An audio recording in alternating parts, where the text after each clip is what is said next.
షామీర్పేట శ్రీ రత్నాలయ వెంకటేశ్వర స్వామి ఆలయంలో చోరీ విజువల్స్ బయటకొచ్చాయి. ఈ కేసుపై ఇప్పటికే పోలీసులు దర్యాప్తు చేస్తున్నారు. నిత్యం భక్తులతో కిటకిటలాడే ఆలయంలో దొంగలు దర్జాగా వెంకటేశ్వర స్వామిపై ఉన్న 7 లక్షల రూపాయల విలువైన బంగారాన్ని ఎత్తుకెళ్లారు. 13 కిలోల వెండి ఆభరణాలు, 60 కిలోల పంచలోహ విగ్రహాలు ఎత్తుకెళ్లారు. చోరీ దృశ్యాలు సీసీ కెమెరాలో రికార్డయ్యాయి. దొంగల ఆచూకీ కోసం పోలీసులు ముమ్మరంగా గాలిస్తున్నారు.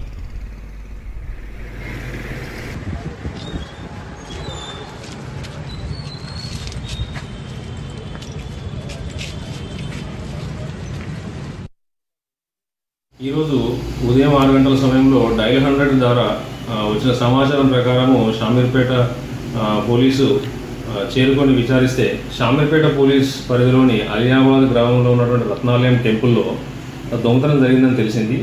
దాంట్లో అక్కడికి వెళ్ళి పరిశీలించిన తెలిసింది ఏంటంటే ఇద్దరు అఫెండర్స్ నైట్ అర్ధరాత్రి 1 o'clock ప్రాంతంలో లోపలికి బ్యాక్ సైడ్ ఉన్నటువంటి గ్రిల్ విరగొట్టి దాంట్లో లోపలికి ఎంటర్ అయినట్టుగా, తర్వాత లోపల ఉన్నటువంటి సిల్వర్ ఐటమ్స్, తర్వాత కొంత పంచలోహ విగ్రహాలు చిన్నవి, అవి మన అభిషేకం చేసేటువంటి పంచలోహ విగ్రహాలు అండ్ కొంత గోల్డ్ ఆర్నమెంట్స్ దొంగిలించబడ్డట్టుగా తెలుస్తుంది.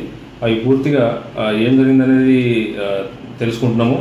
అండ్ దీనికి సంబంధించి మా డాగ్ స్క్వాడ్ తోని తనిఖీ చేయించడం, తర్వాత క్లూస్ టీమ్ను తీసుకొని క్లూస్ టీమ్ ద్వారా వివరాలు సేకరించడం, తర్వాత నేరస్థలంలో ఉన్నటువంటి ఆధారాలను సేకరించడము.